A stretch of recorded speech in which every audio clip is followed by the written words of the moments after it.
On the morning of August 23, 1864, Abraham Lincoln did something bizarre.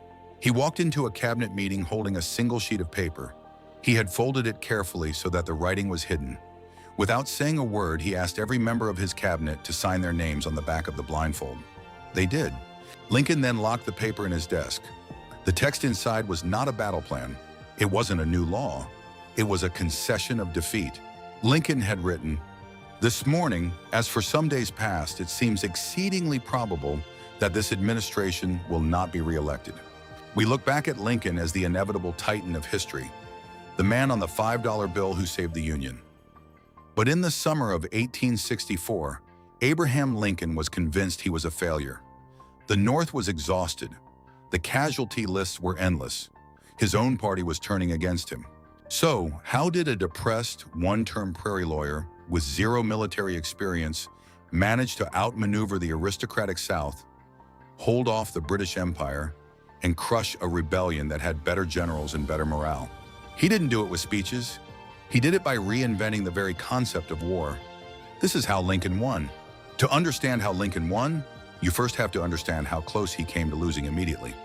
When Lincoln arrived in Washington in 1861, the Union Army was a joke. It had 16,000 men. Most of its best officers, like Robert E. Lee, had just defected to the South. Lincoln's top general was Winfield Scott, a hero of the War of 1812. Now so old and overweight he couldn't mount a horse. Scott proposed the Anaconda Plan, a slow, suffocating blockade of the South. The press mocked it. They wanted a quick victory. They shouted, "On to Richmond!" Lincoln, bowing to pressure, ordered an attack. The result was the First Battle of Bull Run. It was a catastrophe. Union soldiers fled the field, running all the way back to Washington, D.C. Lincoln realized two things that day. One, this would be a long war. Two, he couldn't trust the experts. Lincoln had no military training. He had served briefly in the Black Hawk War decades earlier, where he famously said his only battles were against mosquitoes. So he did what he always did. He read.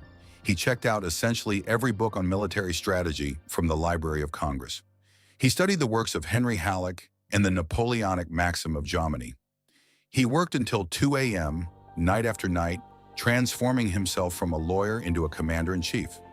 He realized the North had a massive advantage that his generals were ignoring. Math. The North had 22 million people, the South had 9 million, and nearly 4 million of them were enslaved. The North had the factories, the railroads, and the Navy. Lincoln's strategy became ruthless but simple. He would not just fight the Confederate Army, he would fight the Confederate economy. But to do that, he needed a general who actually wanted to fight. Enter George McClellan.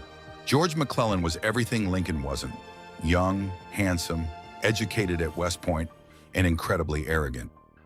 He built the Army of the Potomac into a magnificent fighting force. The problem? He wouldn't use it. McClellan referred to Lincoln in private letters as the original guerrilla and refused to share his plans. For months, the army sat idle while Lincoln begged him to move. Lincoln tried to manage McClellan like a difficult client.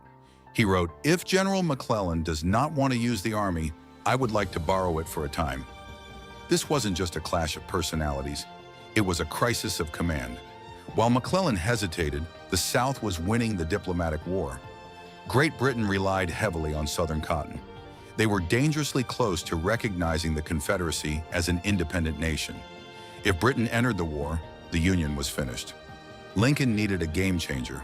He needed to make the war about something Britain couldn't touch. In 1862, Lincoln drafted the Emancipation Proclamation. We often view this as a purely moral document. Historically, it was a masterstroke of military strategy. By declaring that all slaves in rebel territory were free, Lincoln turned the Union Army into an army of liberation. But he was legally careful. He justified it strictly as a military necessity. Under the laws of war, he could seize enemy property. By defining enslaved people as assets aiding the Southern war effort, he could legally free them to hurt the enemy.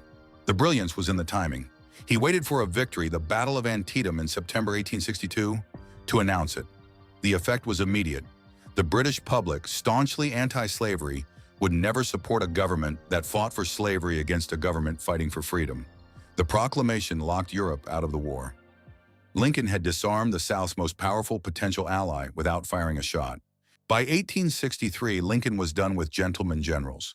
He was done with McClellan, Burnside, and Hooker, men who cared about maneuvering and prestige. He found his answer in the Western theater, a man who had failed at farming, failed at business, and had a reputation for drinking. Ulysses S. Grant. When critics demanded Lincoln fire Grant for his heavy drinking, Lincoln reportedly replied, "Find out what brand of whiskey he drinks and send a barrel of it to my other generals." Why? Because Grant understood Lincoln's math. Grant didn't retreat. In 1864, Lincoln promoted Grant to lieutenant general, a rank no one had held since George Washington, and gave him total command. Together, they unleashed total war. While Grant pinned down Robert E. Lee in Virginia, he sent William Tecumseh Sherman to tear out the heart of the South. Sherman's March to the Sea was designed to break the Southern will. They destroyed crops, burned infrastructure, and twisted railroad tracks around trees, what soldiers called Sherman's neckties. Lincoln took the heat for the brutality. He suspended habeas corpus, arresting thousands of political dissenters without trial. He shut down newspapers that sympathized with the South. He was called a tyrant, a dictator, a butcher, but he kept his eye on the map. This brings us back to that dark room in August 1864.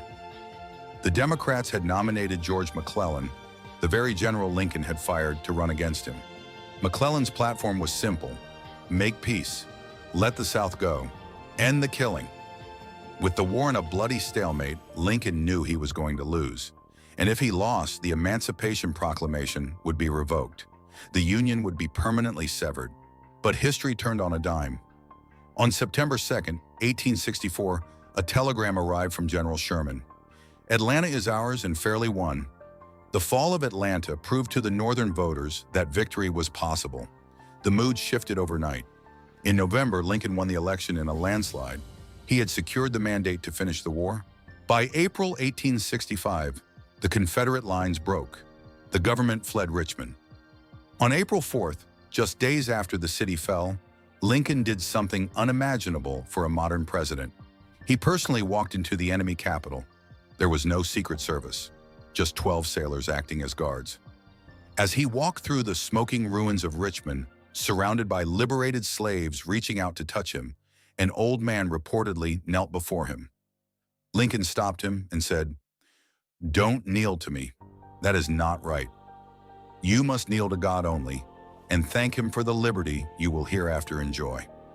He walked to the Confederate White House and sat in the chair of Jefferson Davis. He didn't speak. He just sat there staring into the distance. The long nightmare was over.